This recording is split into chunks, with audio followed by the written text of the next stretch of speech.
revolucionario con cierto estupor, pero afortunadamente pasamos de la consternación y pasividad a la construcción activa de respuesta, ¿no? Hay un debate inmenso, rico, maravilloso, multiplataforma además, y permanente sobre lo que fue el 11 de julio en Cuba. El campo revolucionario pasó de la lentitud a la actualización. Yo metafóricamente digo, pasamos de la web 1.0 a la web 3.0. Se actualizaba muy poco la información, como si fuera esto analógico, pero de la lógica analógica se pasó a la lógica digital. La respuesta del campo revolucionario cubano pasó de la lógica y de la racionalidad textual y enemigocéntrica, es decir, hablar mucho del enemigo y fijarnos mucho en lo que hace el enemigo. Pasamos a lo visual, que es importantísimo en esta batalla, y pasamos a pensar en la conexión con nuestra propia audiencia, alejándonos de lo enemigocéntrico, de siempre estar hablando del enemigo. Les voy a mostrar, compañeras y compañeros, les voy a mostrar dos ejemplos de lo que no se debe hacer, que responde desde mi punto de vista a la primera etapa de nuestra respuesta. Errores por usos y costumbres, lo llamo yo, porque creo que los usos y costumbres analógicos del siglo XX, que son inevitables que los tengamos, deben ser revisados y deben ser cambiados. Como dice Fidel, revolución es cambiar todo lo que haya que cambiar en el marco de la revolución. Por ejemplo, el tema del uso de las portadas y de las negaciones y de la agenda del enemigo. Fíjense en esta portada que dice: en Cuba no hay desaparecidos ni torturados. Lo sabemos, está claro, no hay ninguna duda, pero cuando siempre estamos negando lo que el enemigo afirma, nos estamos haciendo parte de su agenda y no estamos construyendo agenda propia. Hay que tener mucho cuidado con estar siempre centrado en negar lo que el enemigo afirma, porque nuevamente con eso le estamos dando voz al enemigo. Tenemos que tener cuidado con la visualidad, compañeros. Lo que continúa en la revolución, por supuesto que la revolución continúa, ninguna duda, pero tenemos que tener cuidado con cómo semióticamente representamos la continuidad de la revolución. Fíjense en esta foto, de portada también, donde vemos 7 hombres, todos hombres, todos adultos, todos vestidos excepto el compañero de azul, iguales, ¿no? Pantalones negros, camisa blanca, y no vemos ninguna mujer, compañeros. Aunque en estricto rigor vemos mujeres, ¿dónde? Atrás, juntadas en la pared. Esas son los tipos de visualidades, de precauciones semióticas que nosotros tenemos que tener cuando respondemos al ataque enemigo, porque por ahí nos entra, por ahí ocurre lo que Rosa Miriam llama la brecha de agenda. Pero, sin embargo, Cuba es tan maravillosa, que reacciona siempre tan maravillosamente, tan sorprendentemente, frente a esta primera reacción textual, analógica, lenta. Ha reaccionado maravillosamente desde mi punto de vista y está sentando las bases para una respuesta ante el enemigo interesante. Hemos visto en este escasísimo tiempo nuevas iniciativas comunicacionales en Cuba contra el desaliento y pensando en nuestras audiencias, como este programa, este chat de Telegram, la manigua a todos les recomiendo que se hagan parte de él, tiene miles de seguidores, se chatea, se discute, se habla de la isla.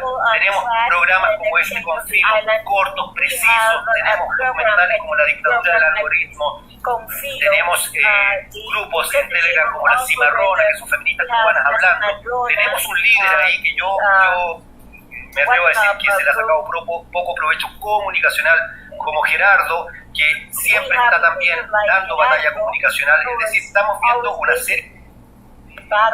I mean, we were looking at the series of elements, this exhibition of flyers, for example, gathering artists from all over the world who have started to respond to this communication attack Cuba is under and will continue to be under. Finally, comrades, in the face of this question, what to do, which is the big question chasing all revolutionaries for 100 years, I would say.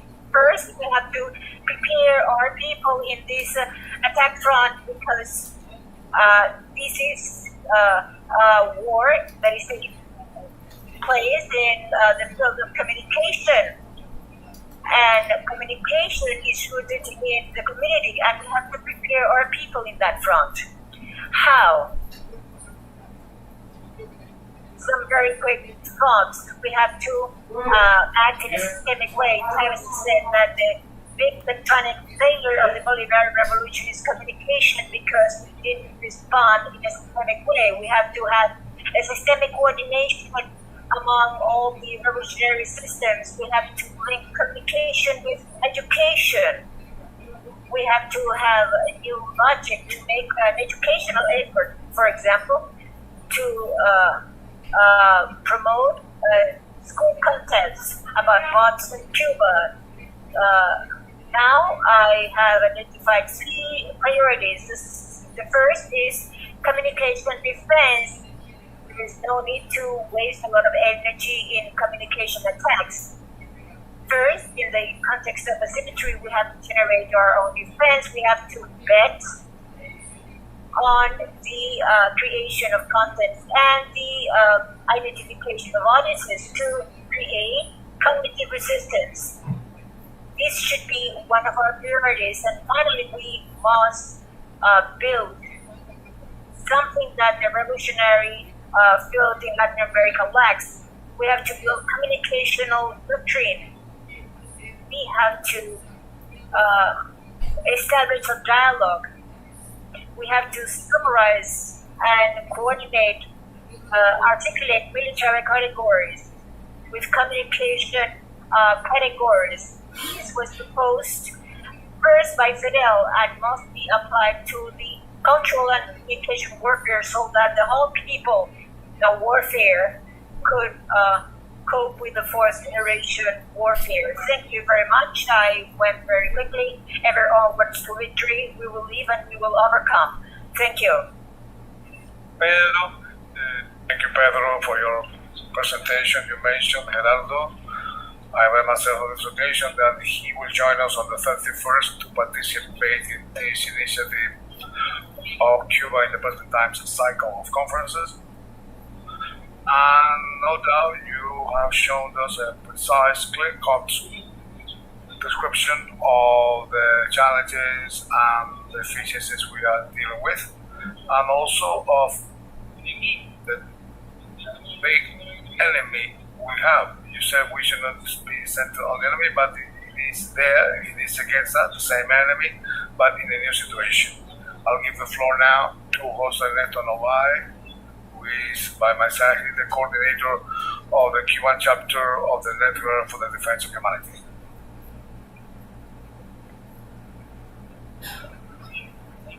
Good afternoon. It is a great pleasure to be here. And I am very happy, as usual, to listen to Rosa and Pedro's intervention with great lucidity he shows as part of the left and of our allies, and there are specific ideas there that might help us to wage a battle that sometimes has not been articulated correctly, and sometimes we wage it in a fragmented way and in an efficient way. I believe that one of the things that are urgent for us as revolutionaries is to discuss everything as a whole and to forget about partial battles. There are some ideas I'd like to share with you on the July 11th events. There's been much talk about the antecedents. What happened on that day was a specific expression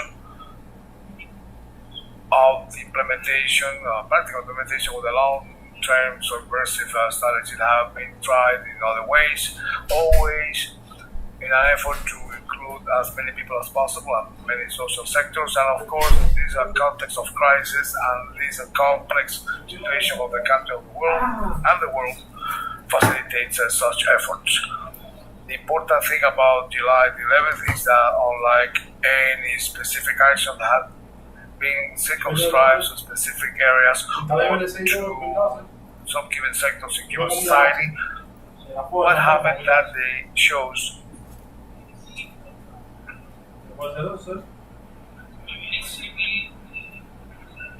that social networks and all this communication field Cuba is accessing to has been quicker than our capacity as a society and a political and social project to keep up with these technologies. We are connecting with US private companies, most of whom are those that people understand as internet. An average city sees Facebook, Instagram, Google, and so on, see them, but these are American companies, so we are accessing a world controlled by the logic of capitalism, and we are playing on the rules that are adverse to us. What happened on July 11th shows the immense capacity for subversion the social networks have as an ideological tool at the service of the right in Cuba. What happened on July 11th also evidences a series of matters having to do with the very complexity of Cuban society. In these events, there were political change actors implied. There were also social sectors who are marginalized. They were not able to connect with the wider sectors of the population that somehow expressed their specific discontents, and this brought about violence. But there was also, due to the many crises combined in Cuban society today, reinforced by the blockade, they were able to connect in several places of Cuba simultaneously with wide sectors of society, more or less wide sectors that channel their discontent and dissatisfaction, and they didn't find a way to express them through other means in the country. The July 11th events are very complex. To analyze them, you must have many things to account. I will focus on two groups of things that are key in my view. First, our own failures.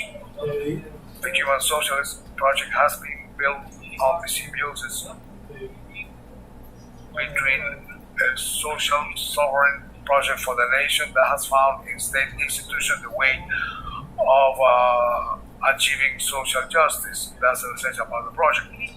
The crisis of the 90s, the very reforms that have had to be carried out to deal with the not terrible impacts of this crisis in a world where neoliberalism seemed to be triumphant and hegemonic, and that was not disputed, but it impacted Cuba very much. All these things led to a reduction of the capacity by the state to fulfill or channel through all these institutions created by the revolution to carry out the social and political work.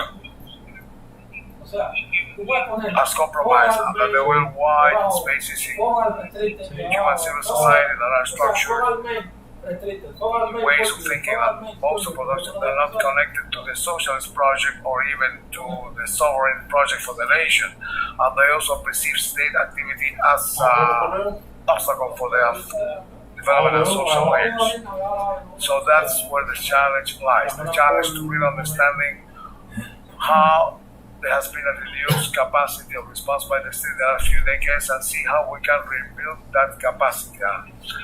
We must also analyze in the revolutionary ranks, with the critical spirit of the revolution, the shortcomings and deficiencies of the community and people's power structures.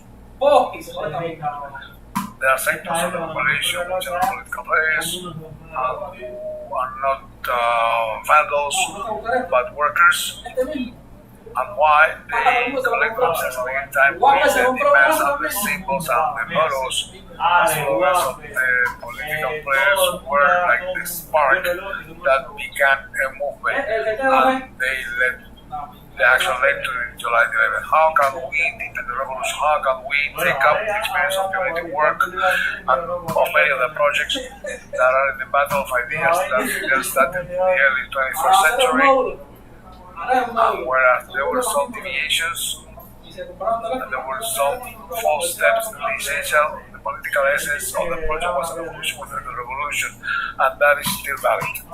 And it was rescuing, bringing back that capacity, which is what the revolution is all about, of having an impact on all people in Cuba, benefiting first protection for an action and access to the possibilities of socialism in the revolution. Among those, we then define as the essence of the revolution of the humble and by the humble and for the humble. I think we must also understand the political players of July 11 and continue to play in Cuba. They will try to call for another such day because they have all this media articulation that includes all the big media or networks of the big creators of symbols in the world today. But have an agenda, and what's the agenda behind them? What are the narratives they are trying to create based on events that happen in Cuba, and which we are trying to understand and respond to, because they are narratives that ignore wide aspects or great aspects of reality and try to give false reading of facts. They use July 11th to peaceful protests, they ignore vandalism, and they want to be vandalism and the violent player in the process. But that was not the case. It was a very complex process in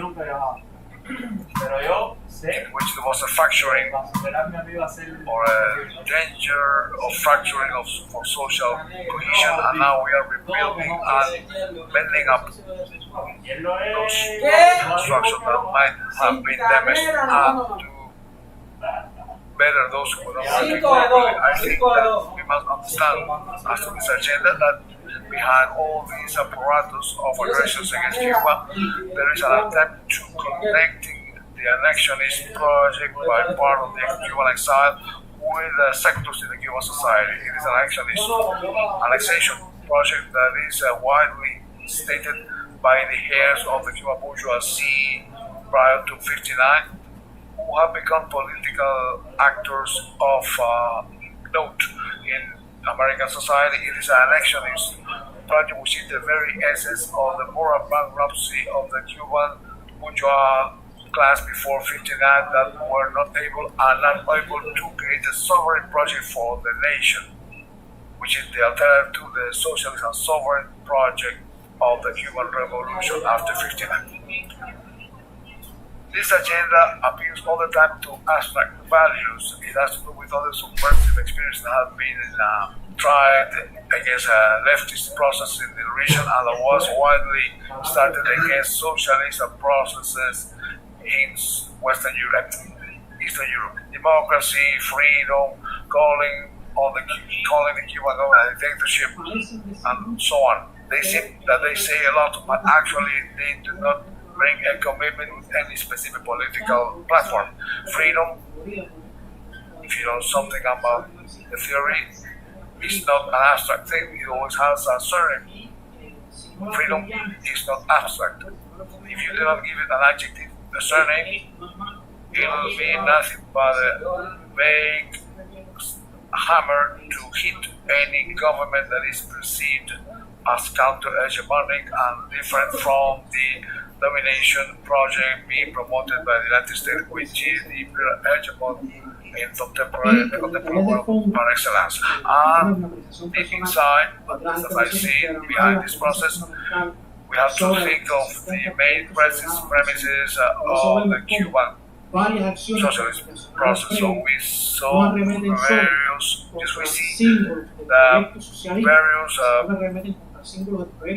communications attacked the symbols and the project of the nation. Remember the desecration with blood of Martí Bustos, or the desecration of the Cuban flag by some artists. I mean, these persons are not denying the socialist project of the Cuban nation because they have an alternative sovereign project. Behind this, there is the project of restoring the neocolony, which is the core of the 60 years of hostility against and attacks against the Cuban Revolution. Thank you very much. Thank you, José Ernesto. The speakers are being heard.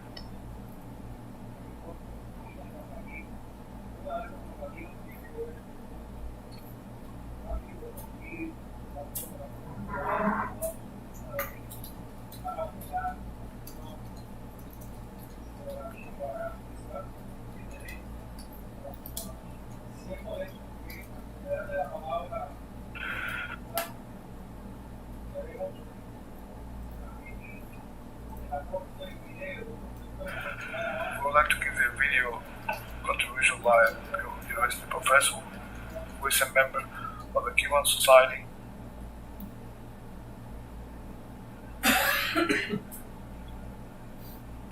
Sorry, the speakers are being heard.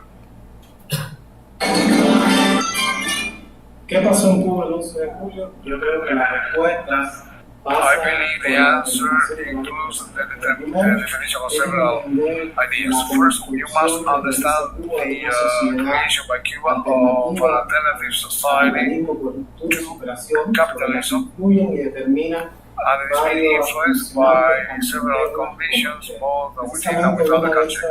One of those internal conditions is economic underdevelopment, with its contradictions that were inherited, but also contradictions which generated later. These generated contradictions show the way and the methods in which you build socialism in Cuba, and many times with successes, but also some failures and mistakes and limitations we've had, not only in the creation of social and public policies, but also in the implementation. Another idea has to do with the previous two ones. It is a multidimensional war being waged against Cuba, not only economically, and we all know the blockade plays a key role in it, but also the war that includes politics, ideology, culture, the law. And it is just in that space where they try to impact the social imagery in Cuba, which is complex, and it has to do with many questions, particularly the impact on the citizens, what discourse they will listen to, because there are different discourses and different interests, and how they can influence other logics that develop citizens, how they express that in their participation, in their mobilizations, and in their social attitudes. From that viewpoint, we can then understand that what happened on July the 11th is a combination of many things. Legally, we must separate or differentiate between those who had the legitimate right to express themselves under the Cuban Constitution. It is right recognized by the Constitution of 2019 that was voted for by the majority of Cubans, and they also exercised their right to express themselves. But we must separate that or differentiate that from a series of events that did away with the essential contents of the Constitution, defining the right to express yourself or protest, and it is the element defined as peaceful and the definition of not peaceful. Cuba, there is a rule of the law. There are a series of political and individual freedoms and of economic and social and other rights that are defined by the law. As a socialist state under the law, it should include a whole series of guarantees for the exercise of such rights, and also the ways and forms of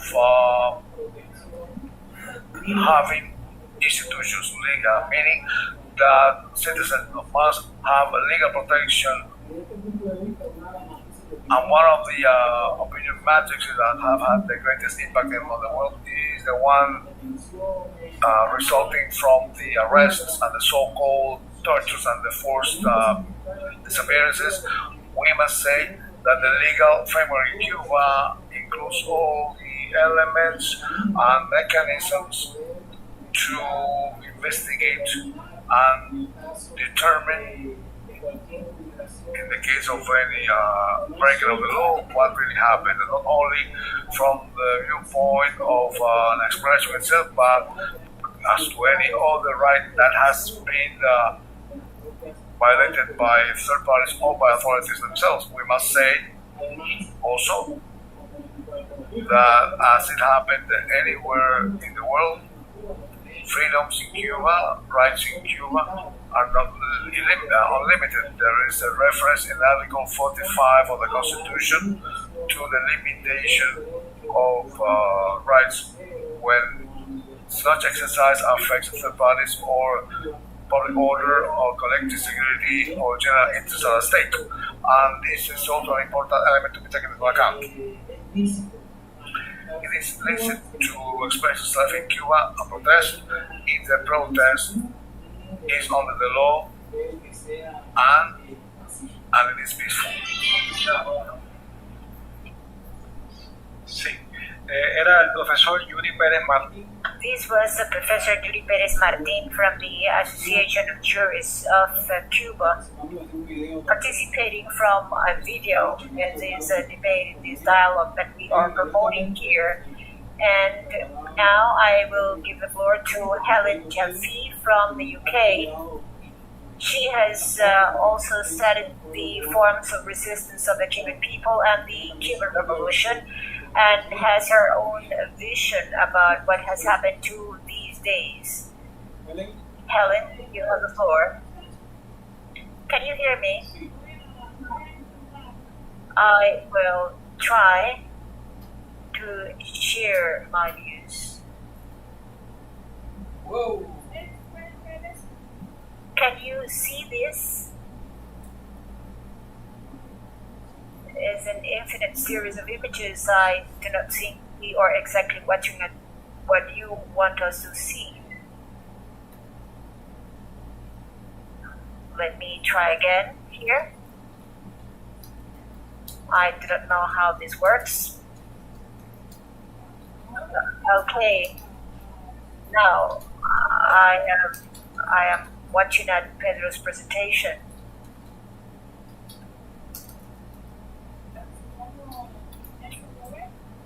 But if I click on this, can you hear that? Can you see that? No.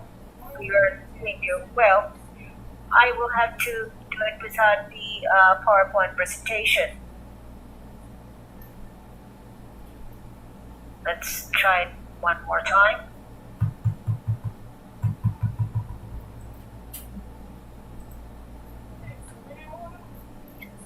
Okay, can you see this presentation? No.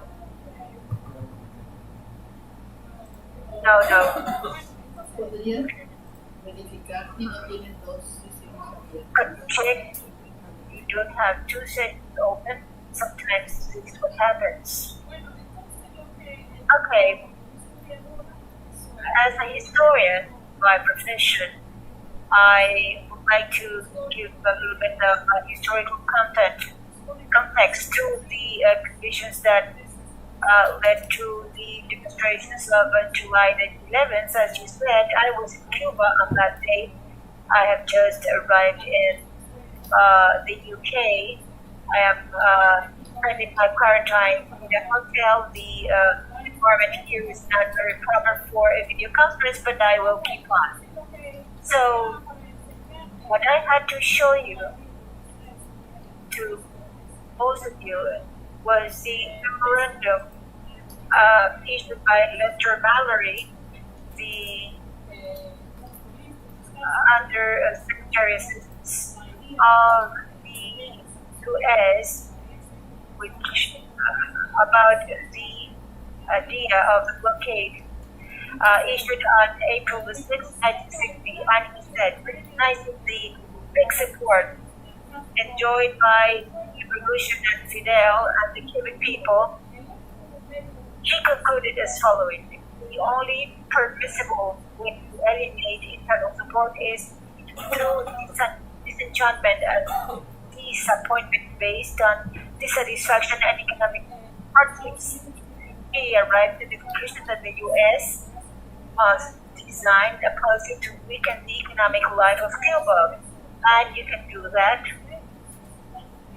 through denial money and food supplies to diminish real and nominal wages in order to bring about hunger, desperation, and the overthrowing of government.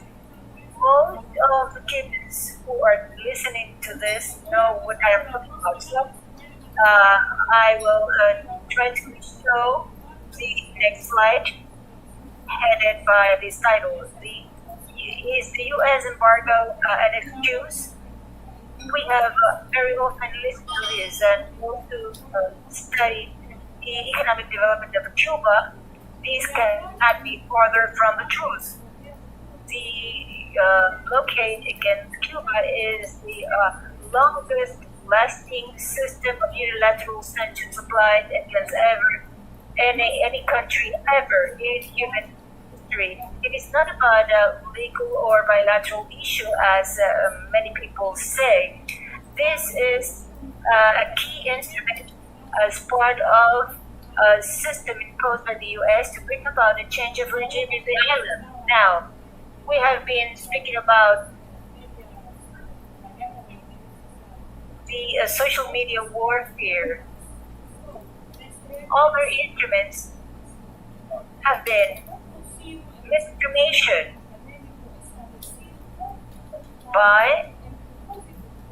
with the purpose of creating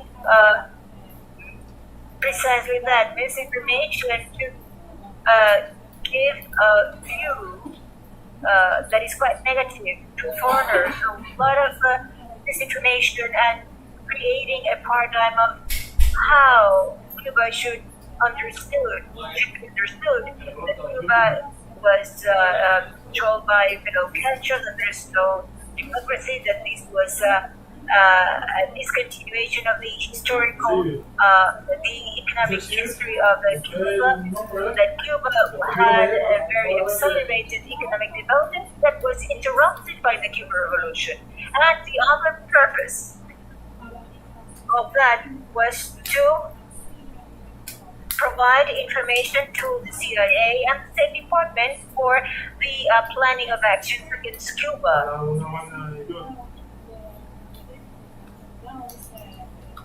Scholars who have studied this have said that this was known as Cuba doesn't legislate. So almost all the materials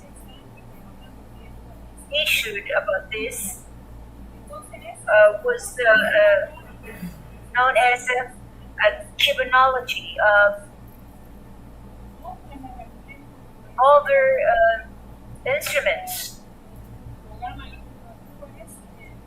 of that program against Cuba has been the money spent in programs to create a domestic opposition, and I have a figure here, one of the many that can be given. 1996, from 1996 to 2015, more than $1 billion US were invested in programs to create a domestic opposition in Cuba, and without much success. So, to be clear about this, we should say that the blockade, the sanctions, the embargo, as you wish, is an act of war. It is a violation of the human rights of all Cubans and of all citizens of the world, but it is destined to hinder Cuban development and to hinder its example as a socialist alternative, and to cause hardships to the Cuban people. And we have seen this very clearly when Trump was in office, as from 2019. Under the Trump administration, 243 new actions were adopted against Cuba. To understand the strength of those actions, we have to be aware of the fact that almost 90% of the financial transactions, international financial transactions, are made in dollars. So the U.S. has a very strong leverage.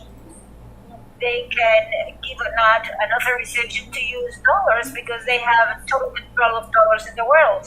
That is why this affects banks all over the world. It affects me as a British citizen. It affects all European citizens, and in fact, the blockade is extraterritorial because of these financial mechanisms. We also know that during the pandemic, more than 50 coercive measures were introduced by the Trump administration, which negatively affected Cuba's capability to respond to the pandemic. It hindered Cuba's capacity to import ventilators and also spare parts, syringes, medications, raw materials, foodstuffs, fuels.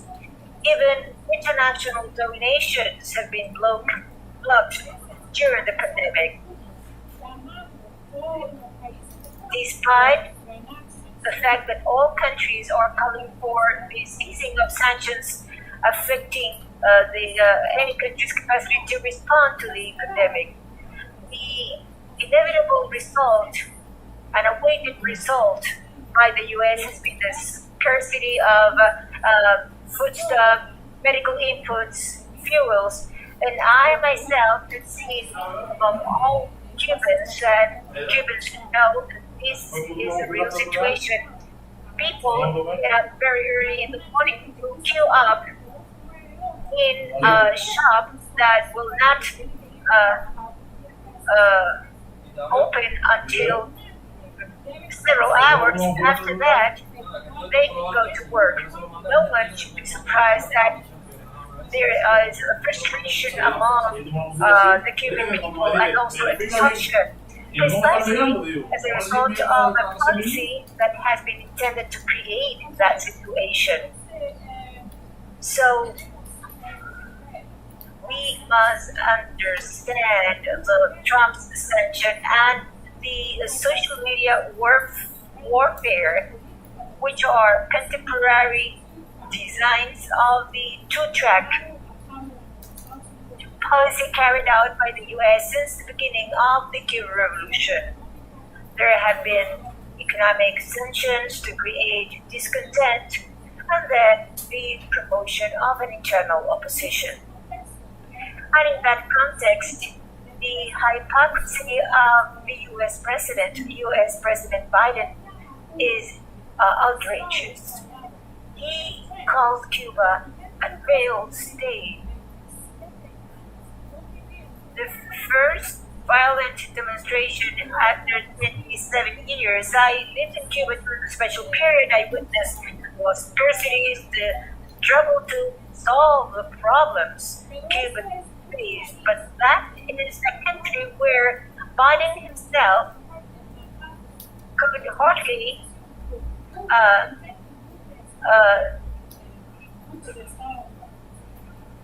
take office as a result of a fascist coup.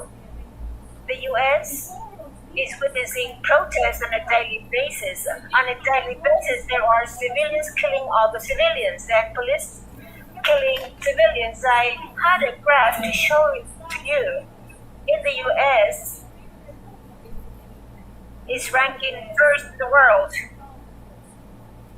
in terms of civilians killed by law enforcement agents.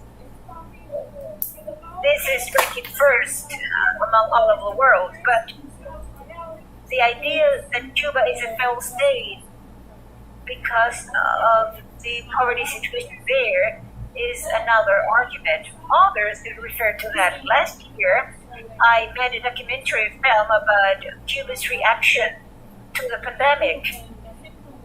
And I set Cuba as an example, its reaction, the mobilization to save lives, an example to the world. It is available on YouTube. Cuba COVID-19 Public Health Science and Solidarity is the title, showing that Cuba has sent people to 40 countries to help with the pandemic. Right now, there are people speaking about the peak of infection in Cuba. In fact, in the last 2 months, Cuba has been facing a very difficult situation, as in many other countries in the world. And if you make a list of COVID-affected countries, what is the most affected country? First, the US, then India, Russia, my country, where more than 130,000 people have died, and Cuba is where? Cuba is ranking 49 in that list. So this is the type of propaganda and disinformation that is relevant today, that we must fight today. It is a pity that you cannot watch to my slides, which calls for the end of the blockade. We should oppose the economic suffocation against Cuba. We must demand the end of the U.S. blockade against Cuba. What does that mean? We demand our governments to apply national laws. That means that in Great Britain, as well as in the European Union, and that in most of the countries of the world, there is a movement precisely to say the implementation of sanctions against Cuba, which are US law, is illegal, and can sanction anybody paying a penalty to the US. What happens? Our governments, our legal systems do not apply the law. That is why I say, let us apply national laws in all countries of the world. We're not accomplices. Because this is the implementation of the U.S. national law in an extraterritorial way.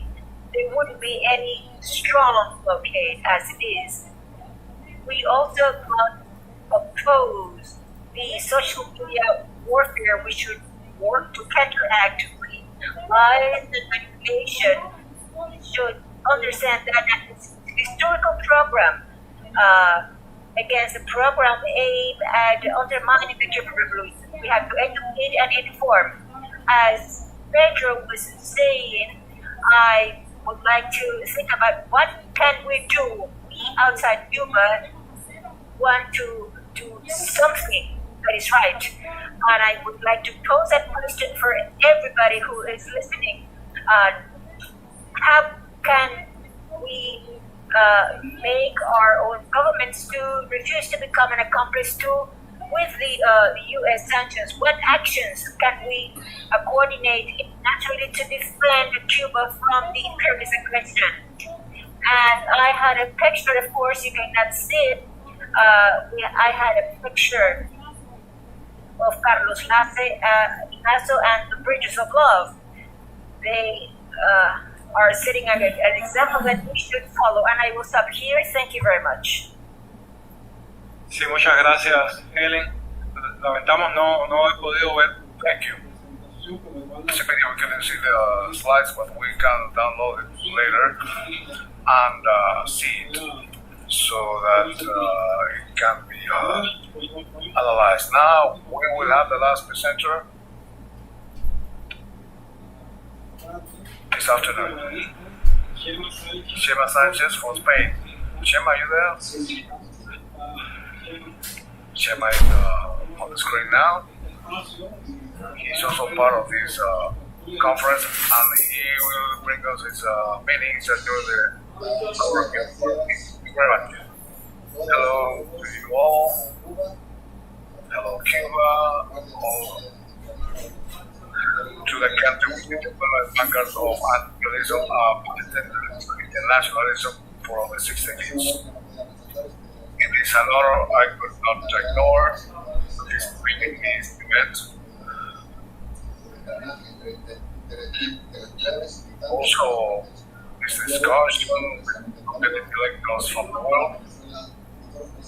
When Cuba Venezuela have visited my hall, they say, please come and you provide your contribution.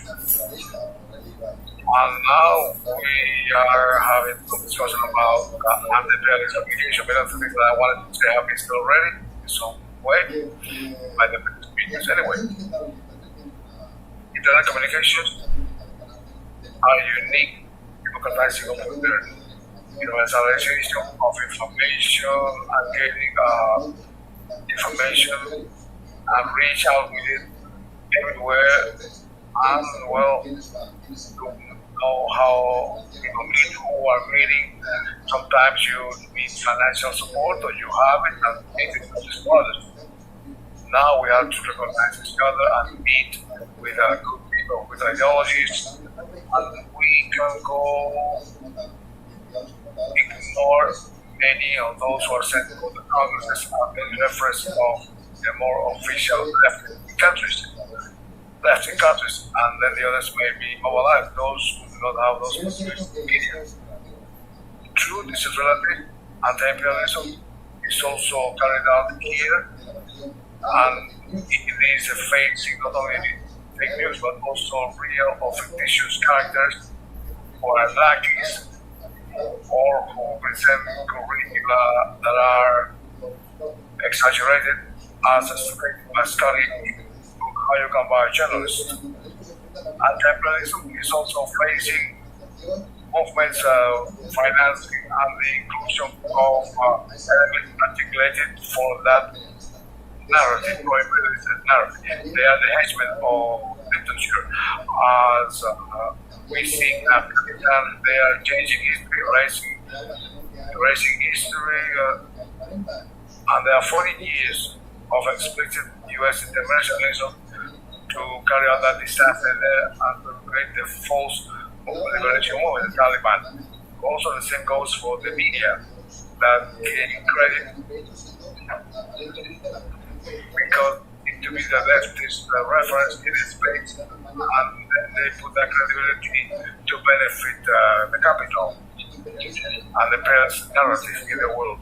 That credibility is won by them in the local media and then get their support. So there is a true bait of for the left to actually benefit the right. So they are credible analyzers of various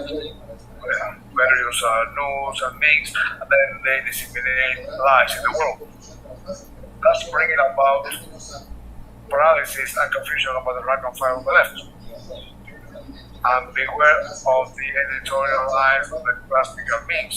They already play at faking true facts and credible news, and then they use it to work for the benefit of the oligarchy in the class struggle, as it happens so much in the bourgeois democracies that defend free press, but actually they disseminate disinformation and lies, and they actually harm truth. Theoretically, this is a datum. There is a datum that I have always commented on, and it surprises me how people accept it. In theory, you cannot lie shamelessly because there is a crime by the law. But in the news and in the debates, they tell lies all the time. And they can during election campaigns, they carry out and give you and sell lies to voters all the time. Social networks and internet are also an evident threat to power. That is why beware when you have this narrative of demonization for the social networks. That's dangerous because that control would be in the hands of the empire, and it would be a new gag to truth also. We may articulate something against the counter-revolution, and the small group of companies known as GAFCAN and Google, Apple, and others will not improve our situation, but that of the counter-revolution. Actually, those social networks are capitalist tools. As Fidel said once, could be also the perfect weapon for the organization of information, and they will become collective tools in the balance of forces in the class struggle benefits us. It is our duty from the underprivileged communication guerrilla to connect each other and connect those networks, all the underprivileged militants who establish the creativeness of the people, their reason, their everyday struggle for the real possibilities for the truth, or the possibility of the war for the truth, as Santander said, combating that disappointment and calling for culture hegemony means a lab against a lab, not only by being reactive but also by being creative. The Cuban leaders have invited us to meditate on the communication dimension of the battle in a creative way. Let's be creative and strong and create new communication, make all the previous ones or do away with the communication paradigms by articulating the communication guerrilla without following the capitalist competition patterns and embarking on the road that is not theirs, where they will always be stronger. They have inoculated people with their neoliberal ideas and lies. If we do away with those schemes, we will be advancing along our paths and the new formats without ignoring and underestimating our truth in their own fields of action. We will have our utopias, but also will have our own way. But they're also working unscrupulously with lies, because they have planted in our culture and many things, many lies, many patterns, absurd patterns, and we must insist on keeping the true principles and not only the similitudes. As Sanchez said, the way in which wars are waged and can be stopped means that we must understand that if wars can be waged with lies, peace can start with truth. And I say that it must start with truth. So let's begin by contrasting things. We need information and analyzing this information, political analysis of the situation, because the economy and politics that are privileged by the class struggle is transversal to all the communication actions of the world. In the class struggle, I mean those who possess and those who have not. But always we will have the permission of the power that be, and let's start by exposing these attacks against by Venezuela against Cuba, and also in the context of the coronavirus in the world, who affects the economies, particularly those in countries where people are affected because they think about the money rather than about the health of people. In Cuba, they think first about their health, even though they have been besieged by US blockade for 60 years, even more. They have tackled it with more sanctions, criminally, again, using away themselves of the COVID emergency situation, and they have brought about the fall of tourism as the main source of resources for Cuba, which is restricted due to the health measures against the pandemic. In spite of this, Cuba continues to be an example for the world, and data says that even today. They say SOS Cuba, as seen the hackathon just only happening in Cuba, and the social democracy, which is a bourgeois democracy. That's the question, to dismantle Cuba's social model to replace it with capitalism. And today I want to show to you today data to analyze. You know this information, I guess, but many people in the world do not. And I have downloaded the information about this attack of imperialism against Cuba, and bring this information that I downloaded 3 hours ago. This is the same database that gives us the Johns Hopkins University website. Johns Hopkins University is a site where you read the data on coronavirus. I'll try to share with you this single image. If I have Arbor located on Helen, and I can put it on the screen and see if you can see it. Let's see if we can share only this image with you.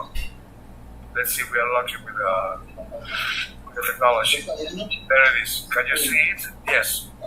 And you can see in the first part, I just copied from Johns Hopkins University site, showing some of the countries that figure the deaths, fatalities, and the number that can be seen by everybody of deaths for every 100,000 people.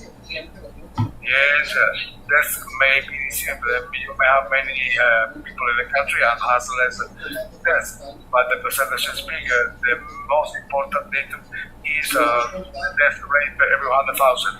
If you see there, at the bottom you have Cuba, and it reads that Cuba is having 100 times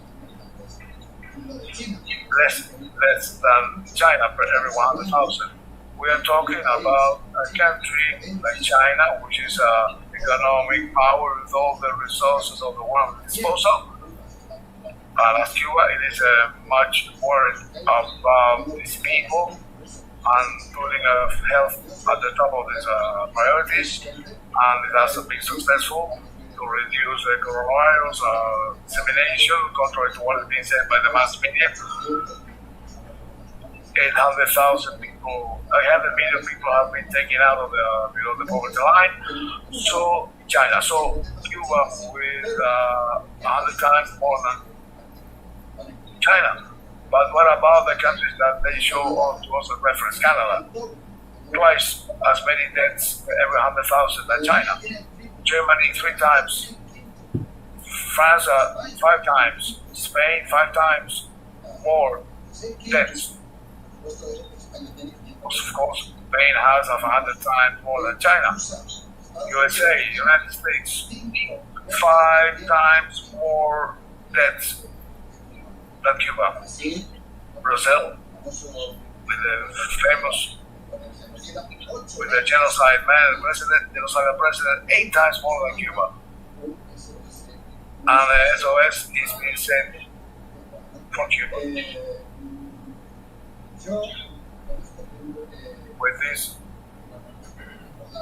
I must recall that all the truth that is not told to us, if you just think a little, you can find it.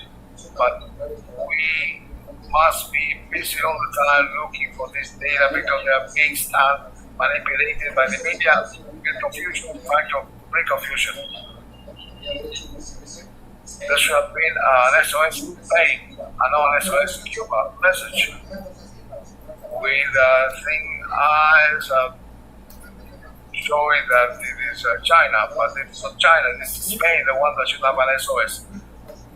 The United States it is having millions of deaths, 5 times more than the ones in Cuba, and 500 times more than the ones in China. After seeing this image, I can add something more, which is not in it. I recall where the data come from, and I got curious, looking at the same site of Johns Hopkins, and how is Florida going with the pandemic? Then I downloaded Florida. What did I find? The population there, I mean, it's 19 million people. Not twice as much as Cuba's. And Cuba has 11 million. But they don't have twice as many deaths as Cuba. That could be the approximate trend. Not 8,000 deaths, Cuba has 4,000. Florida has 40,700 deaths. So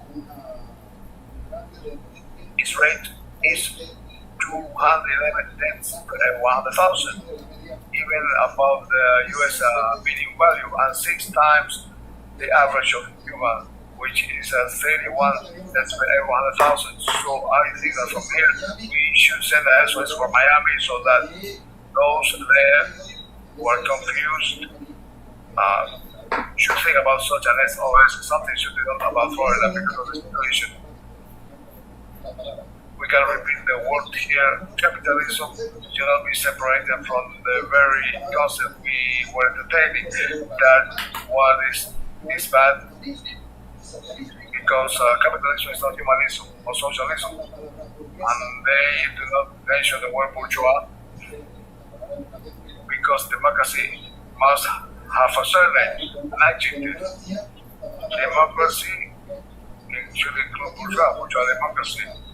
I will quote Roque Dalton from El Salvador, the great poet. He said, "Why should we the use of revolutionary poetry to become poets or to carry out the revolution?" I use this wonderful quotation with the phrase that what should democracy be for? To carry out democracy or to benefit the bourgeoisie? We are cloned by the language, by the neoliberal imperialist culture, as it explained on colonized countries. There is the symmetry that prevents us from understanding. We have been sold things. And actually, as it happens in Europe, it is an oligarchy unified to exploit the majority and impose domination and prevents the people to unite themselves, because we are vaccinated against the unity of peoples and countries for the benefit of true democracy and dignity, as a real democracy as that of Cuba's. We must say that Cuban democracy, it is imperfect because it is due to the permanent war waged against that country by the United States. That democracy of Cuba, however, is being perfected, and it is, as Sabina would say in a song, is 100 times more sound and perfect than any bourgeois democracy in the so-called international community countries. It is in Cuba, and this means we are real social opportunity for the full realization of the full realization of millions.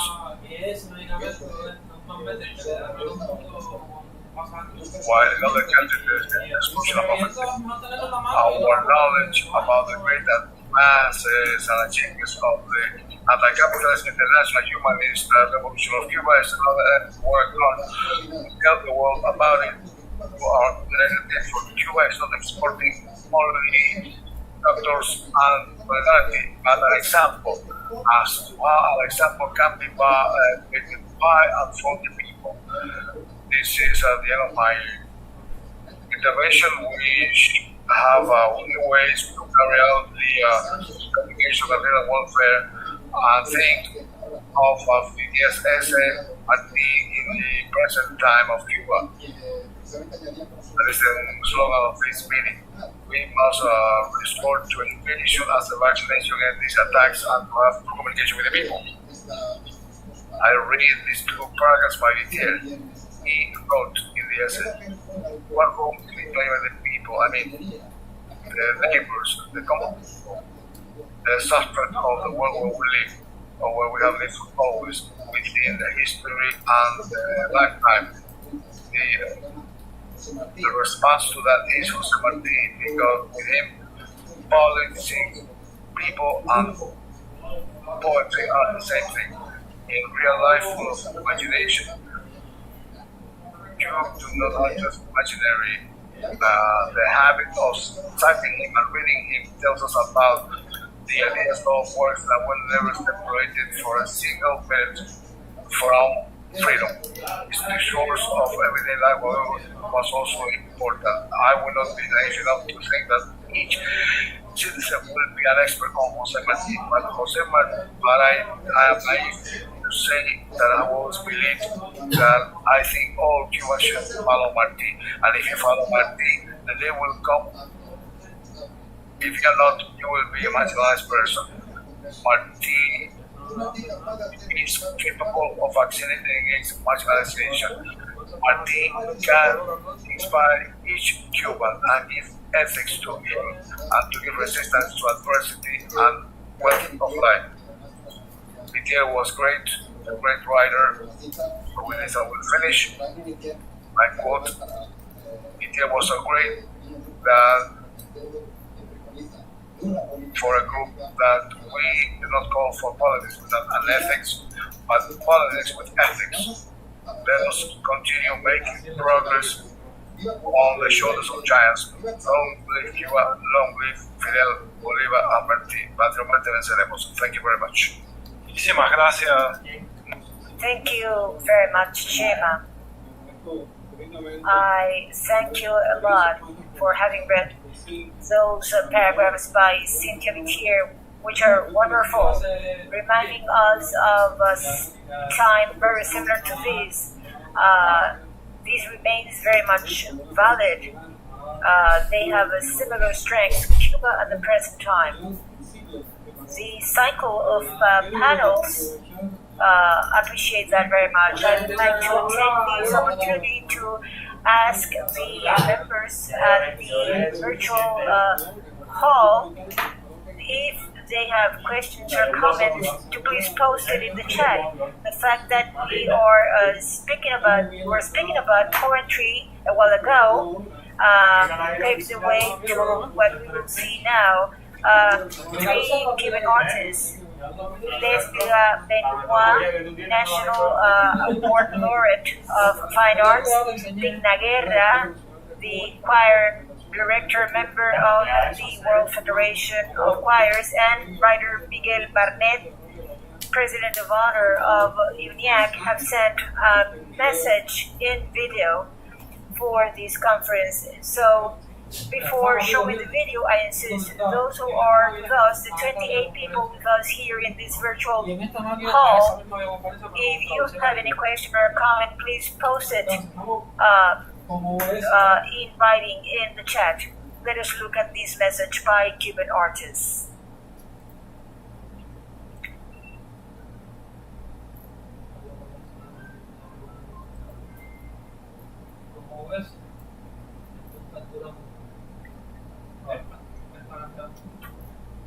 So we cannot hear the speaker.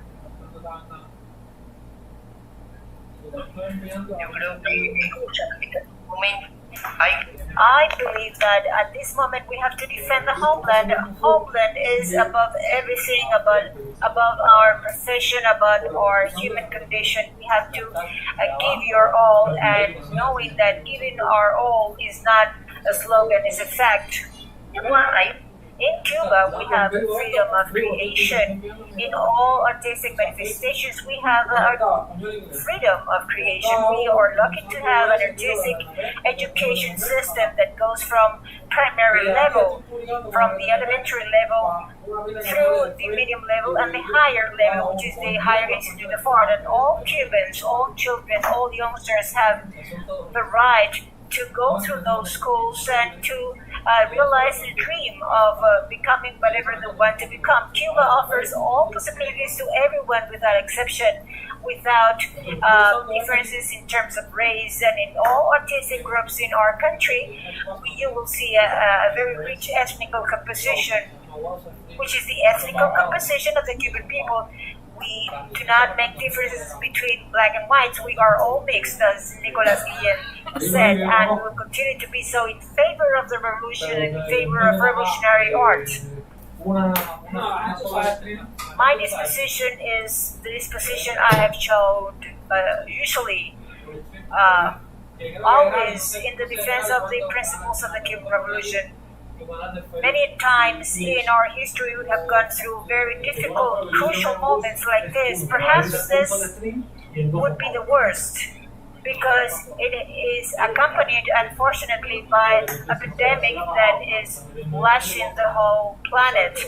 I believe that this is a moment for reflection, to show sanity, we have to make introspection.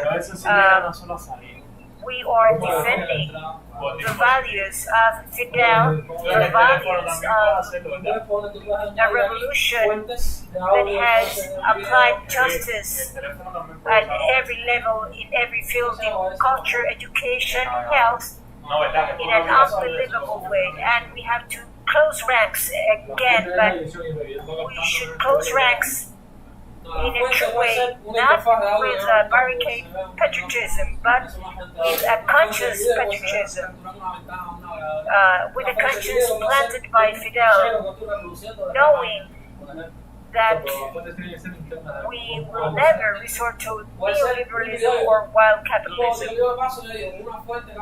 knowing that the true solutions of the problems affecting this continent, as we have seen with this revolution, we are speaking about human rights, and the main human rights, which is the right to life, to health, education, culture, is socialism.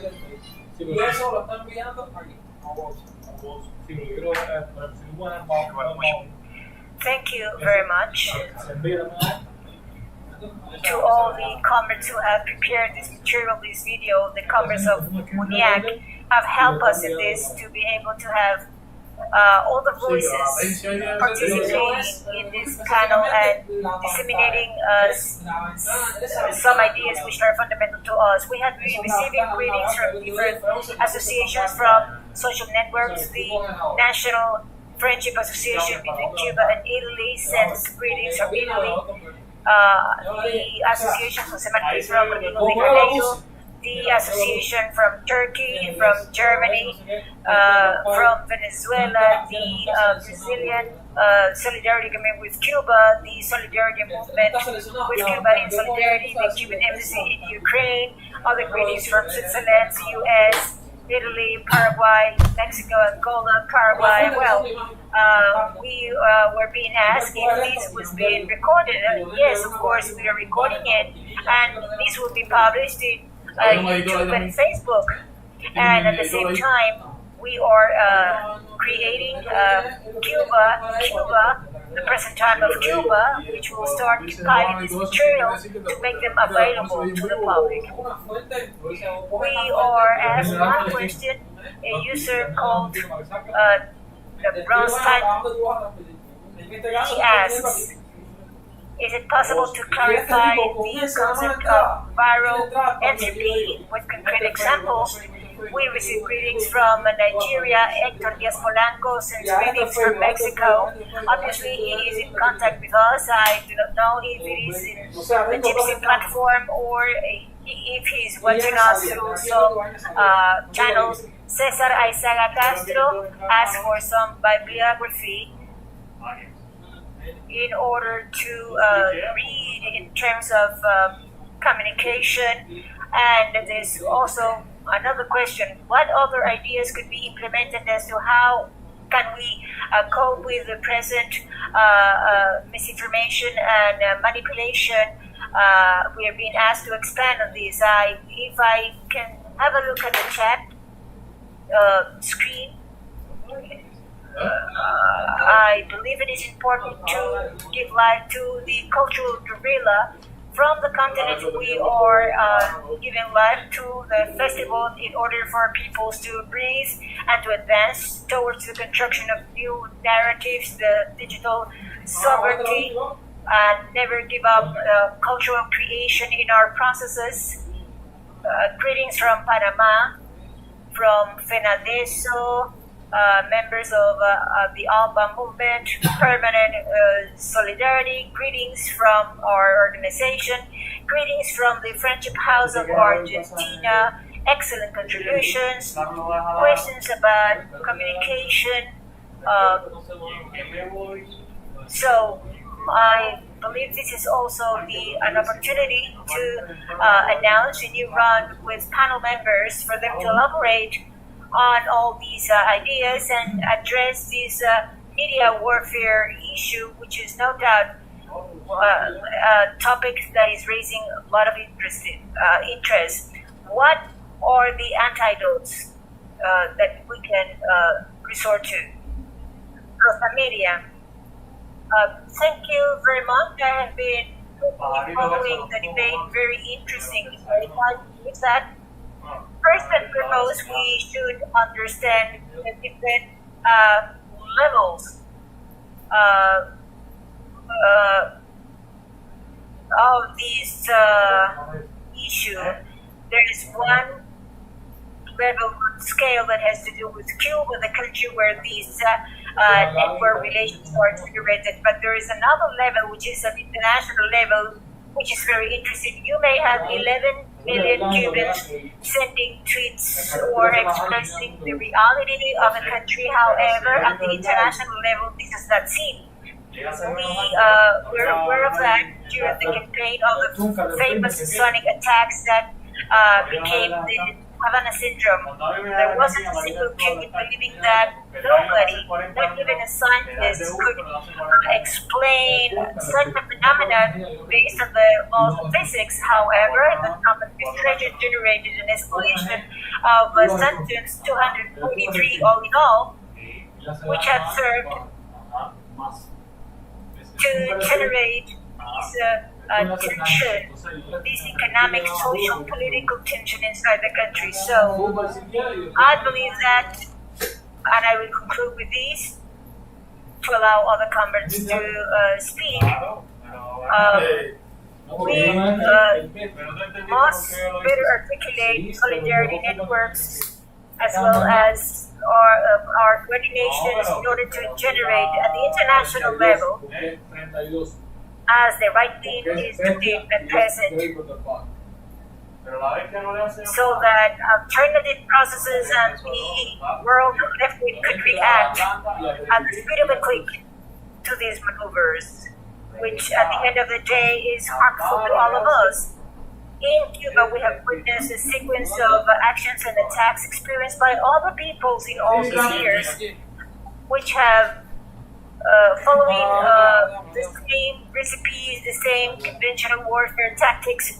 Therefore, no one is exempted from these kind of experiences that will continue to repeat against our countries. To understand this and generate environments of organization and understanding that the internet is not only about communication but also organization is very important to generate a defense of our popular processes. Thank you very much, Rosa Miriam. I give the floor now to Pedro.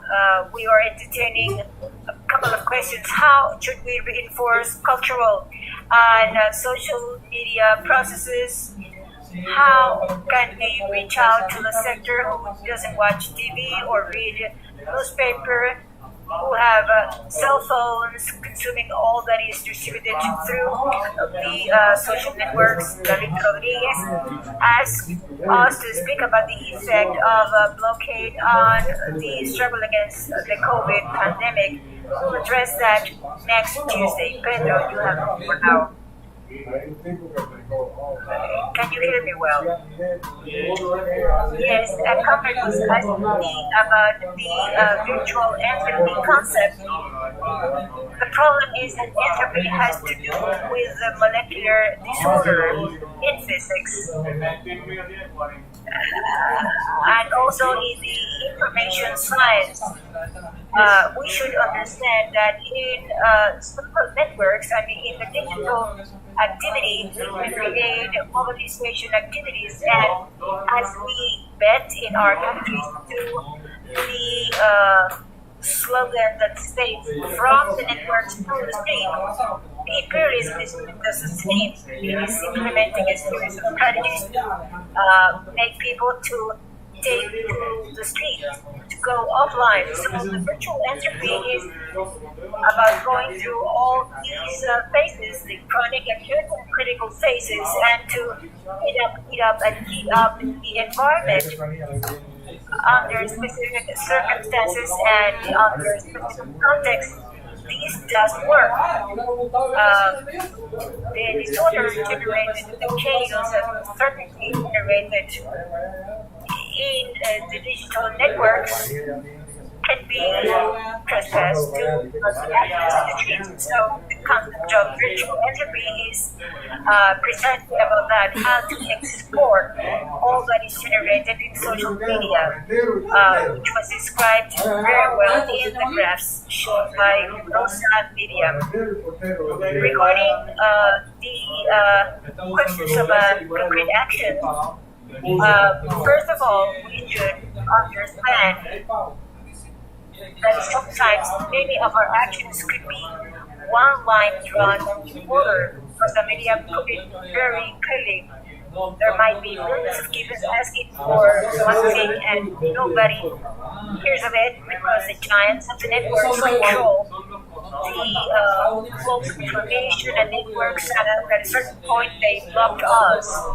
Therefore, I believe that the main strategies of the revolutionary field must be oriented to our audiences, and this is the defensive sense of the communication battle. In our audiences, we should carry out the main work. It is within our audience that we should carry out the main work, which is about communication connection. When you establish a connection, when you reach out to your audience and seduce your audience, what you are building is what can be called cognitive resistance in the face of the messages broadcast by the imperialists, because that is also important to understand.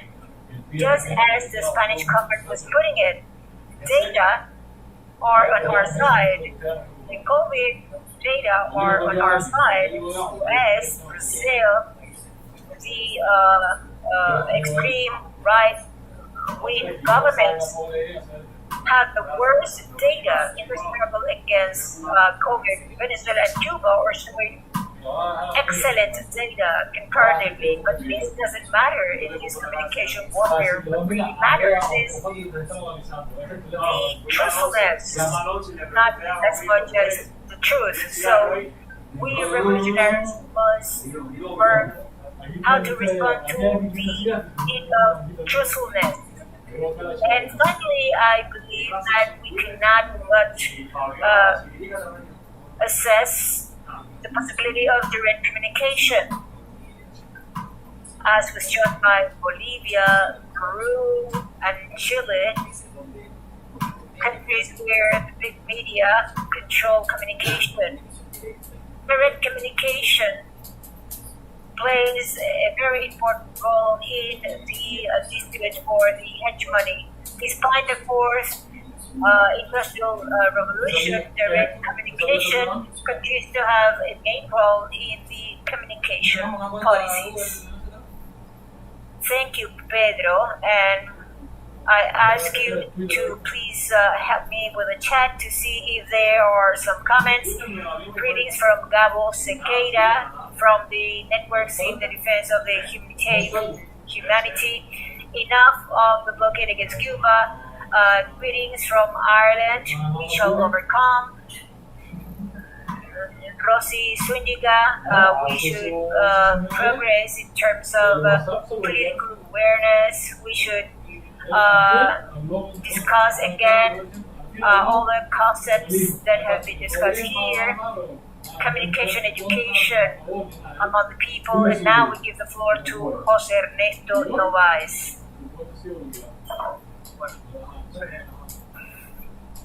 Can you hear me? Briefly,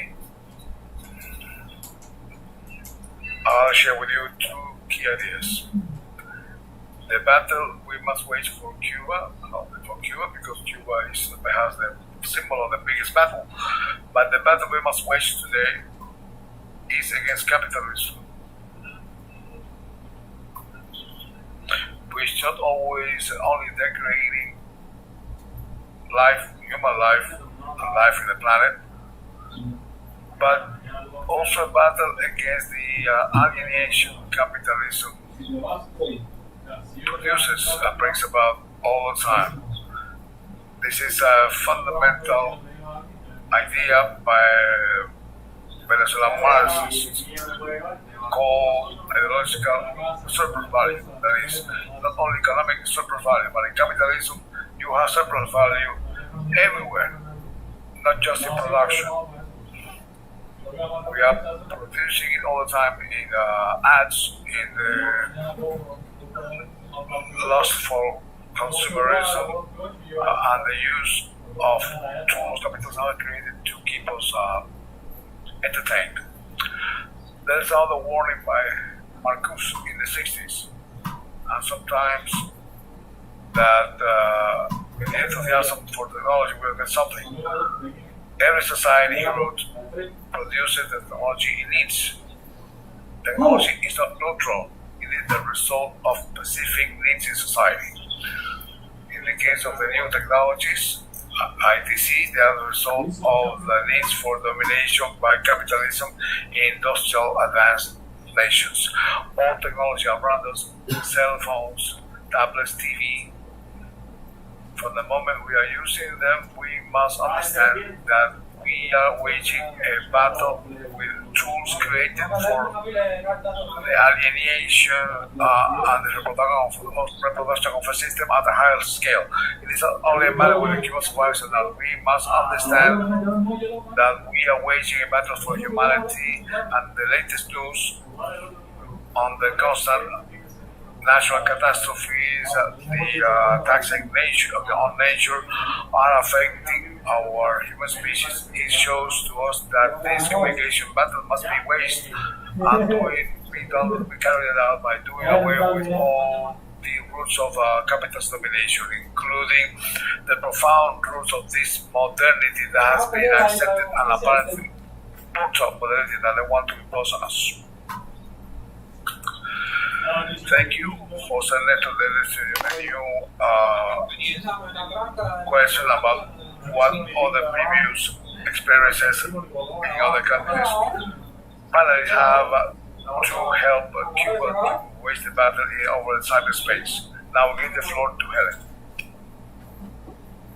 Can you hear me? Yes, Helen. All right. I wanted to share some things with you. When I was in Cuba during July 11th, I got many requests from the press, from the international press, the main media, to carry out interviews with the radio and TV. And I had to turn down the invitations many times because they were using platforms that could not access from Cuba. With a complicated structure. So we can say that we must be active in social networks. That's true, but we also must admit that the very sanctions and the control over the media and the communication network in the world by some multinationals, mostly based in the United States, are also very difficult to overcome. And we must think of ways to help our friends in Cuba so that their messages reach out to the wider audience. From that we can do it. Cubans can do more things, and they should do them systematically. For example, I went to Américas inside Boulevard on the 17th of July. There were about 100,000, perhaps 100,000 people were there supporting the revolution, communication, the president, all the people. And there was a happy rally. It shows solidarity, and I felt it was very important. And we went there with our cameras, we filmed people, interviewed the people. For the documentary, we were thinking it was not made public, but it would have been very easy for many Cubans who have data on their phones to do those things live over Facebook. And with the voice that I put it on Twitter too. So I think that Cubans must get used to the fast news, immediate news, and they must get used to that. And there are many young Cubans who know that they have more experience and they are more skilled, and they must be made part of that panel. Also, we're talking about reporting about human rights outside Cuba. We're talking about democracy and other concepts. But I think we should also have support from abroad. And we must communicate with the Cubans, young people who are submitted to a lot of manipulation from the outside on the realities we are just living in our own country and the own social problem we have. For example, I give you the example of police violence, drugs, abuse. I am living in the most rich country of the world, but the pandemic are killing many people. 2 million people live in charity, for charity. Many children are living below the poverty line, and these are facts. They are not propaganda, they are facts. And the results from capitalism in society. We must share that information with the Cubans so that they have more information, make comparisons, and to make people understand what the revolution has given to the people. I will stop there. Thank you, Helen. Let's have the chat again, please. Some messages. Some conference from the social movements are asking to see slides to others, see how she can share them, and see how we can the networks from Nicaragua. They say really, Fausto says, we are under this media pressure, we must unite people, so many people under the campaign. Thank you for this important workshop. Says Fausto from Nicaragua. Now we give the floor to Sanchez.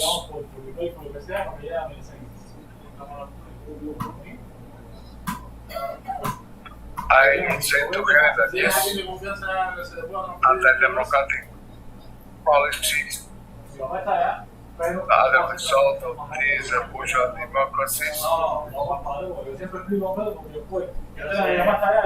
Must be also informed about the Cubans so that they can know. Because Great Britain is the seventh world economy and it has billions of people under the poverty line. The same happens in Spain. Spain is the seventh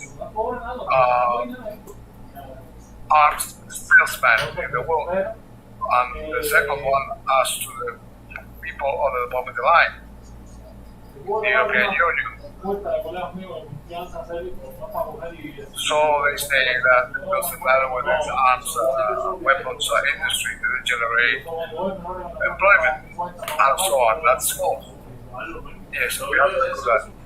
As to what was asked by some people, the antidote to the media war. I would like to quote a friend, a lady who is in the communication, she's the director of the channel, an channel in Spanish. In this hour, she told me why she lived in Cuba, because she has a broken heart. She's half Lebanese, half Cuban. She lived in Cuba for a long time, and she had the opportunity of asking what to do when confusion of that mass information get us confused. And he said, look always where the empire is. If you don't have the empire from the you know that it is behind you. It is a simple but useful answer. How can you work on communication and understand when I will know and get my way? Fine. It is unequal more you are against the victim or the aggressor. You are against the aggressor, the empire, or collaborate with it. So you must doubt every information you get from the mass media, and that's very useful. It is a very ideal first aid kit. My eyes from Brazil told us a while ago over the network that we must trying to go over the language and barriers because of that absurd. Today, the communication media allow those barriers to be diluted. But even at meetings where we are afraid of meeting people from Brazil, Brazil is a continent within the Americas. There's much Spanish, but in Brazil we speak Portuguese. They speak Portuguese. Now we can understand each other better and communicate with each other better. We overcame language barriers because anti-village unity must also go much further to the times we have to live together and share together. Thank you, Sherman. Pedro was asking for the floor. I do not know if any colleague or representative from the social movements or any other person connected with us would like to say something briefly. We have taken much of the time we have been allotted for this meeting, but I'll give the floor to Pedro, and if any other guest would like to say a few more things, brief things or a greeting, there will be some time for that. So Pedro, you have the floor.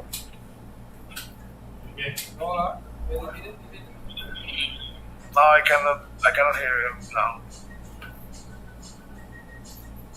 Todavía. No, I cannot hear you. Not yet. Tienes el micrófono apagado. I think your mic is off.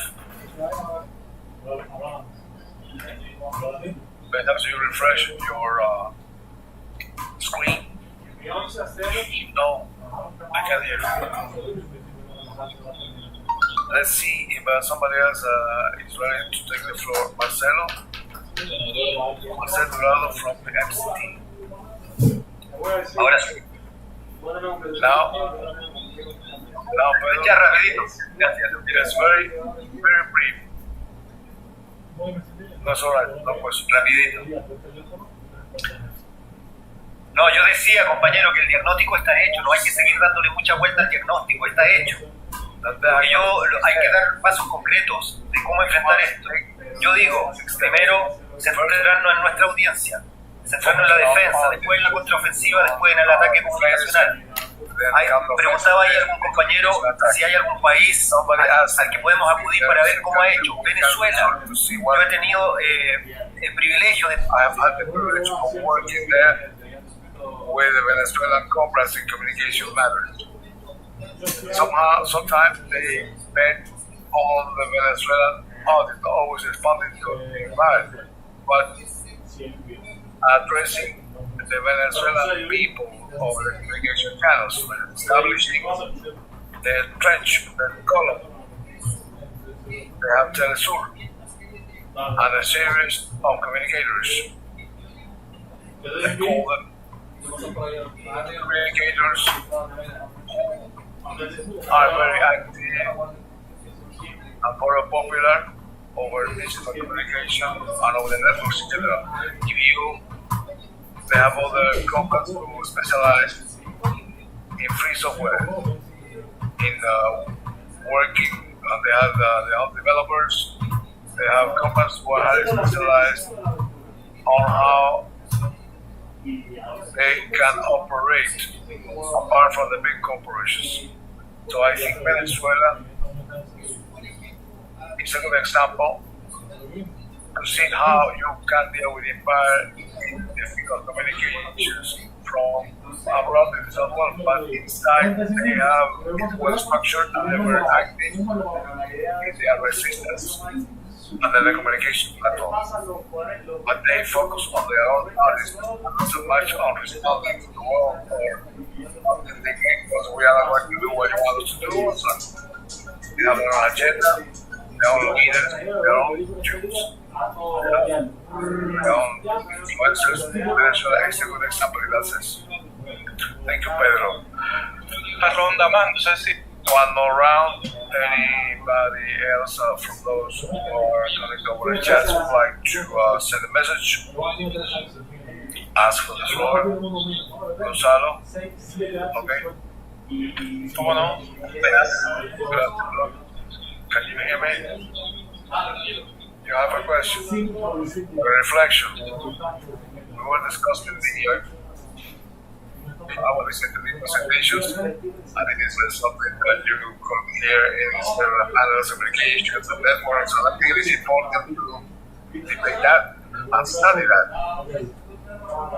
What we mean by young people, that they are the most manipulated people. Sometimes it is diagnosis or stereotyping when you put it that way. I mean, the whole population that is talking, and how can we justify our actions like that in an argument. Instead of reaching out for that youth, you see them assimilated for the benefit of the reactionary discourse. We must study the ways in which the younger generations of various ages communicate and how it's happened over the networks, and then work on that. And we shouldn't think that they are manipulated already, because, for example, in Argentina, when they saw the statistical numbers, the voting numbers, people from 40 to 70 voted for the rightist candidates, and the young people from 18 to 25 voted for progressive candidates. This is just an example. You might use it to debate the idea that only young people are being manipulated. True. Young people use social networks more, but not only them. For example, some networks that are used by specific audience. Facebook is used by people between 35 to 50, and not necessarily that's not the case. Meaning that they are not young doesn't mean that they will not reproduce a revolutionary discourse. If young people are manipulated, because they let themselves be manipulated, but it's also the fact that spaces do not interpret the ideas and the way of receiving information by that young people. They have to think of the materials, of the interventions. Pedro said interesting things. We defend our proposal. What are the messages we present? We represent figures representing various ethnic groups or gender groups and so on, or programs that would collaborate with the international discourse. In that case, there are interesting ideas to discuss. We must have such a debate. As all friends said, we must think of ways to work on specific things. You must go from reflection and from denunciation to implementation of specific policies and how you create popular movements and how you create progressive governments, what have been the experiences in the last few years and how they are continuing being reproduced in a plan of formulation in which we may have a semiotic laboratory that have been proposed over the network by the people to carry out these kind of policies. Thank you. Anybody else? Entonces, Zúñiga, you would like to take the floor. Entonces, please. Welcome. This is my flag. Although Cuba down with the blue thing.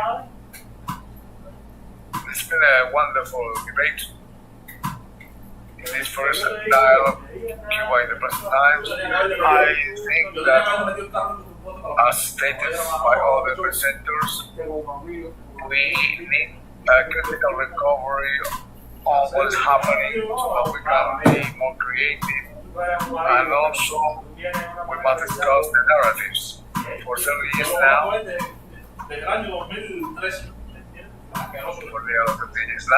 I have been working on Cuba. I want to explain that very much. But I have the package which has to do with or includes the content of the nomination, We must make this network something that liberates besides providing critical messages. Thank you for this process that you have shared with us to create build popular communication. And as Pedro said, we must act now. Means thinking of the codes that are developing fast with changes over the network, and how we can reach out to young people, and what are the images that are being created, and how can we create the ones we want and not the ones being imposed on us by the capitalist system. Thank you. Solidarity for the Cuban people. My solidarity for the Cuban people. Thank you. So, see anybody else? If not, we will give the floor to the panelists again. Hello, Fausto. Fausto is asking for the floor. Go ahead. Good afternoon. Greeting. We don't see you, so I'm with you. I see already how to look at the image because I'm using the phone. It's okay. Oh, don't worry, go ahead. Greetings to all the panelists and those in the international table. We have also been living through this phenomenon on April 18th in Nicaragua, and we continue having this media macro. And the information they are giving us today will be good for improving our work. That campaign we are creating Cuba, Venezuela, Nicaragua, the peoples who are now facing this attack at the empire. We express our solidarity to people and let us continue with this effort. Thank you for inviting us to participate in this meeting. Thank you very much. Thank you very much, Fausto from Nicaragua. If there are no more requests for the floor, we will have a short, brief round of interventions by our panelists. Hola, gracias. Rosa Miriam. Nada, solamente agradecerle a Casa I'd just like to thank Casa of Américas for this meeting, esta concertación, for this presentación que era también como una encounter. As I said, it was a sort of operation group. Unlike 59, I think it is operation group not only for the Cuban Revolution, but also for all the people who are now living under this dictatorship of a single thought that they try to impose on us through the transnational platform, private international platforms that are more powerful than those state-owned and which can effectively articulate. They are non-conventional war methods to support order from.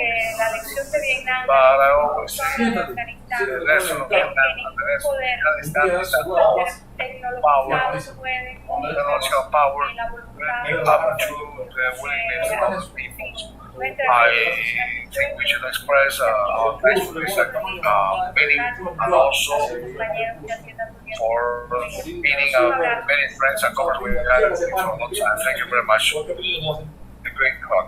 Pedro, can you listen? Can you hear me? It's fine. Very well. Two ideas. First, this battle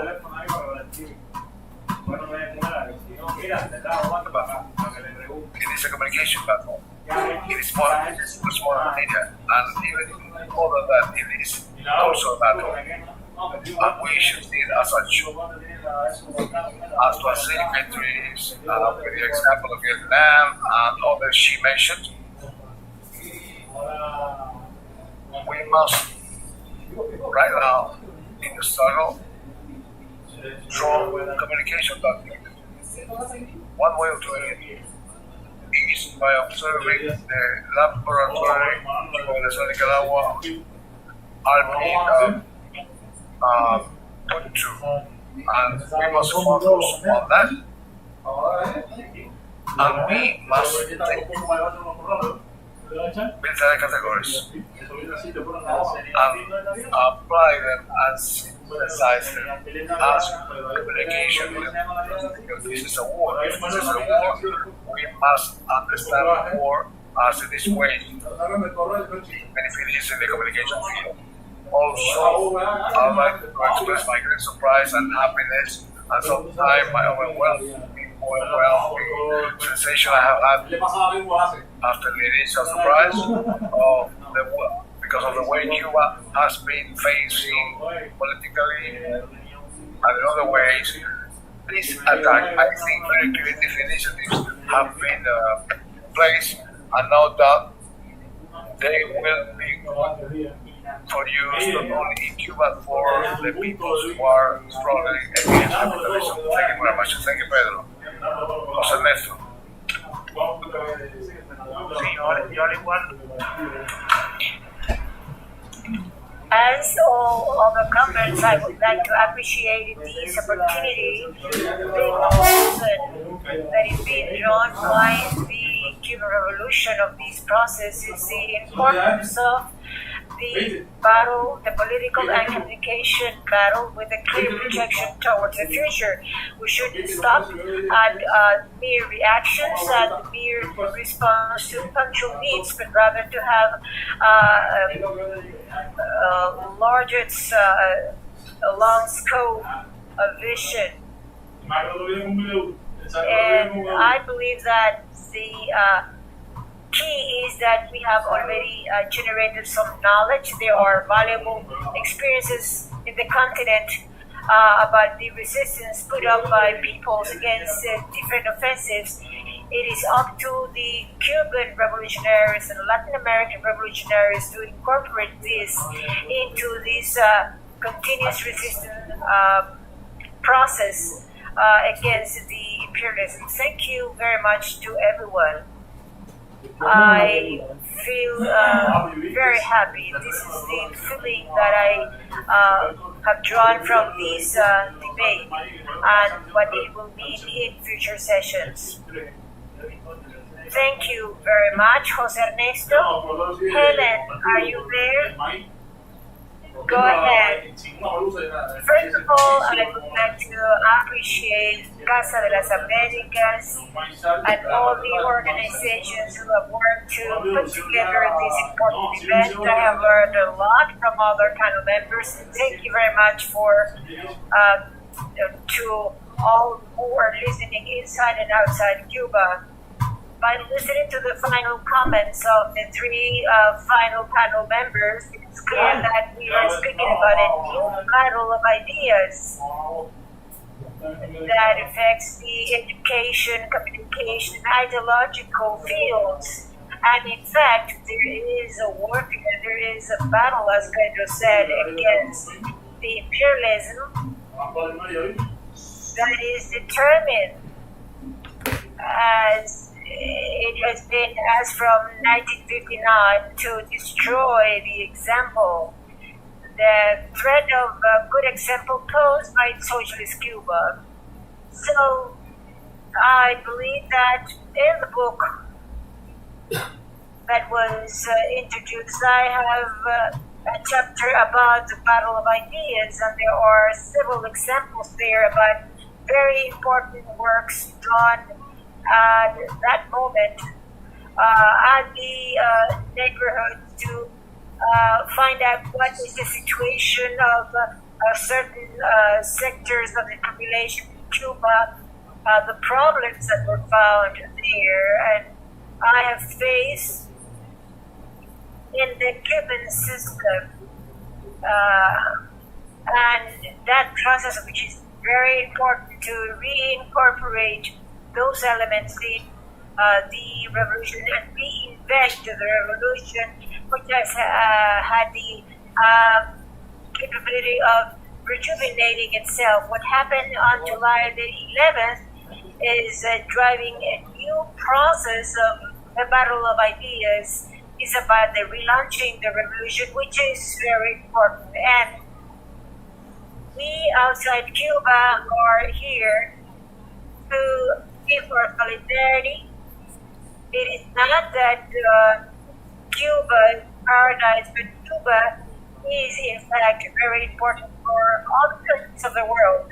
Why? Because if we don't have Cuba, what example do we have of an alternative to development, placing people's well-being First and foremost, before the Presbyterian spirit, what example do we have better than a small island in the Caribbean dominated by 400 years of colonialism and imperialism, able to lead the region and create new vicinities, new disease that is affecting the whole world? If we don't have Cuba, what example do we have?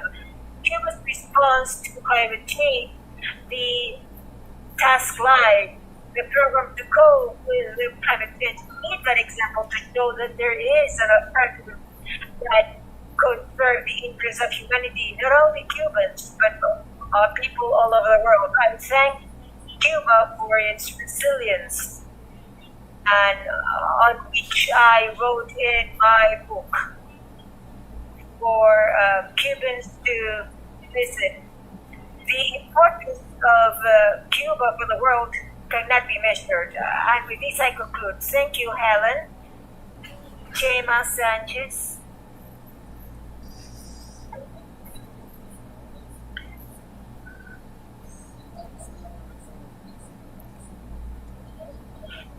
I also thank the Casa de las Américas, the UNIAC, the TEC, the Solidarity Network of Martin Luther King Jr. Center for convening this meeting.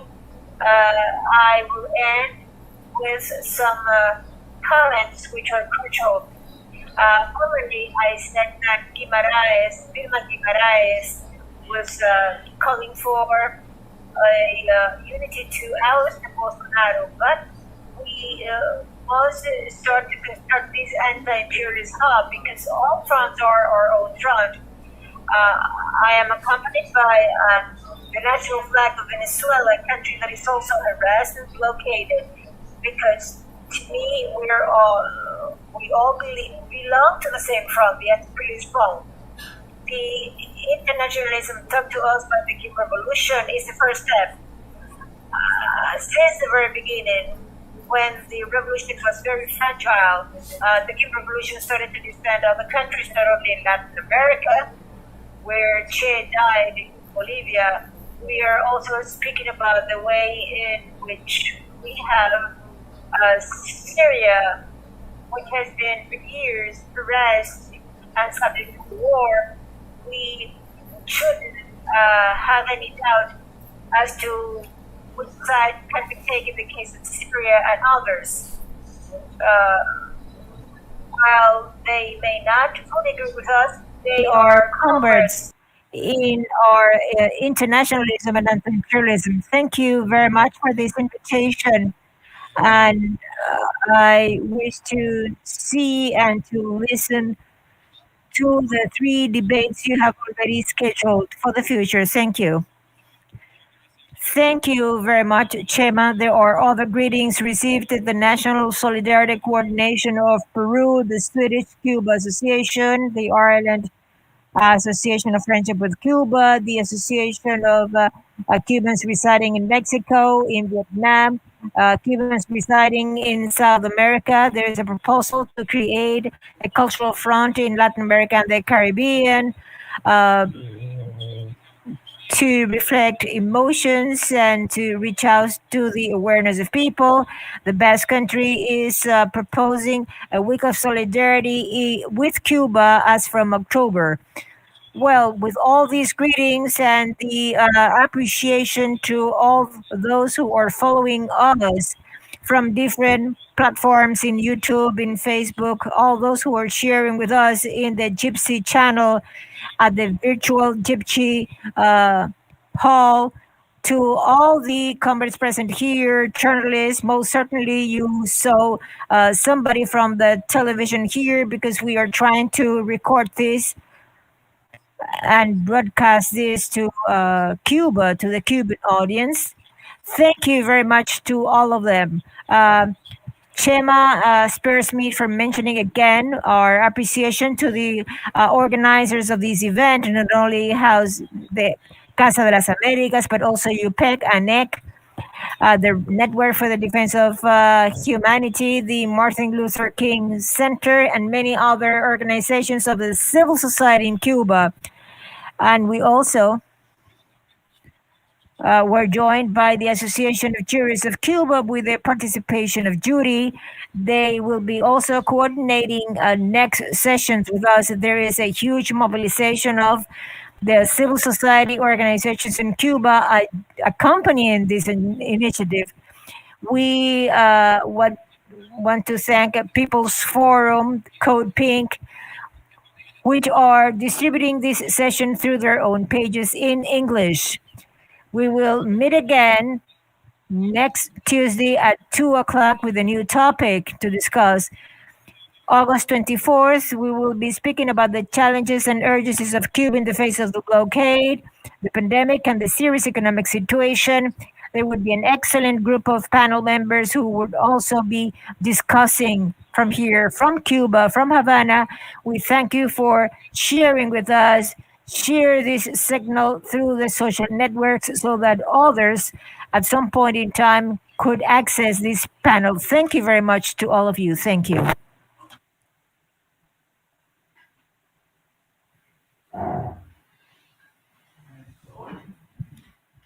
Ping pong.